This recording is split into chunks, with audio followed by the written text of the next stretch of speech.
My career path and spiritual journey started out rocky. I dabbled in both, and like many young people, I had a chaotic family life, competing priorities, and a busy schedule which offered little time for God or myself. I did have a burning desire in my heart that I believed would change my life, and I spent 18 years chasing my college degree.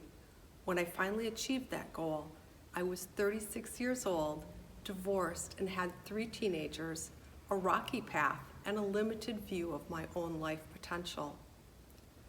I was offered a job in executive recruiting, and I had no idea what I was doing or where it would lead me, but it paid the bills, and I struggled and persisted and somehow survived. I listened, I learned, and I grew, and then I thrived.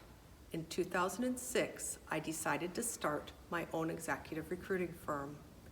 I was now financially secure, but emotionally and spiritually depleted. I hadn't had a conversation with God in a long time, but in 2008, stocks were plummeting and corporations were reducing their headcounts. Unemployment was spiraling, and my clients called me in a panic. Recruiting, like my spiritual life, was momentarily dead. I went from hero to zero in just 1 year. I now had no job, no income, and little hope. I felt a bit self-indulgent as I explained to my family that I felt a calling to go back to school, but I did go, and in 2011 completed my master's degree in adult education and leadership. The economy started to recover, and a former client asked me to come back to recruiting. So my first conversation with God is, "Oh dear God, why did I waste so much time and money going back to school?" Like many people in this turbulent economy, I was now doing the same job for half the pay. About the same time, a friend pulled me into her women's Bible study at the local church. I saw it as an opportunity to reconnect yet again with my God, who sometimes felt so far away and distant. And on the last day of class, a woman in our group pulled me aside. She shared with me that she was really glad I had joined this class, and she handed me a small plaque. She said, "Someone gave this to me when I needed it, and I believe that I'm supposed to give it to you." And it still sits on my desk today, and this is what it says. It reads, "For I know the plans that I have for you, declares the Lord, plans to give you hope and a future, and you will seek me and find me when you seek me with all your heart." Jeremiah 29:11-13. It was a small thing, but it had a place of honor in my life. Her gesture had impacted my life more than she will ever know. And as I reflect on how my career and my spiritual life have been connected, this is what I discovered in my heart.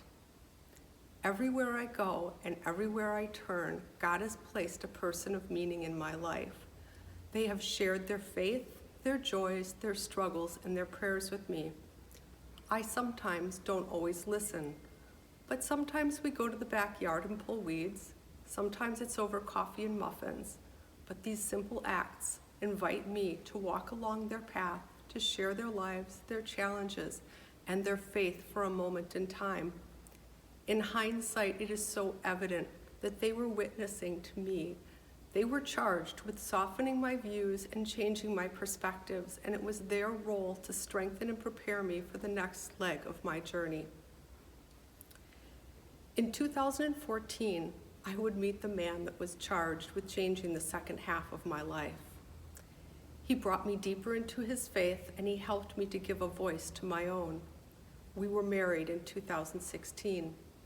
My life, my career, and my spiritual focus have shifted, and I have leaned in over the last 6 years to become an active and present member of St. John Vianney Parish. While it always hasn't been clear to me, and at some points there have been deserts and detours, there was always a plan.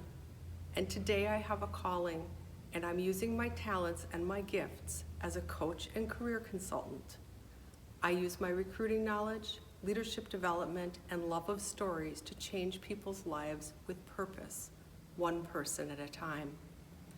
I am able to offer career coaching and life direction to individuals who have lost their jobs and often their hope in this most economic recent downturn. I have a career that I am passionate about, doing a job that I love, and I have the awesome ability to create lasting change in people's lives, and I am making a difference. I could not do this job without the journey that I have traveled, because there's been many deserts, detours, and challenges along the way. And recalling those moments, I was often tired, weary, lonely. But looking back, there was always someone there, someone charged with leading me back and lifting me up. I have come to recognize the many faces of Jesus Christ in my life. They have been a witness to my success and failure, my joys and my sorrows.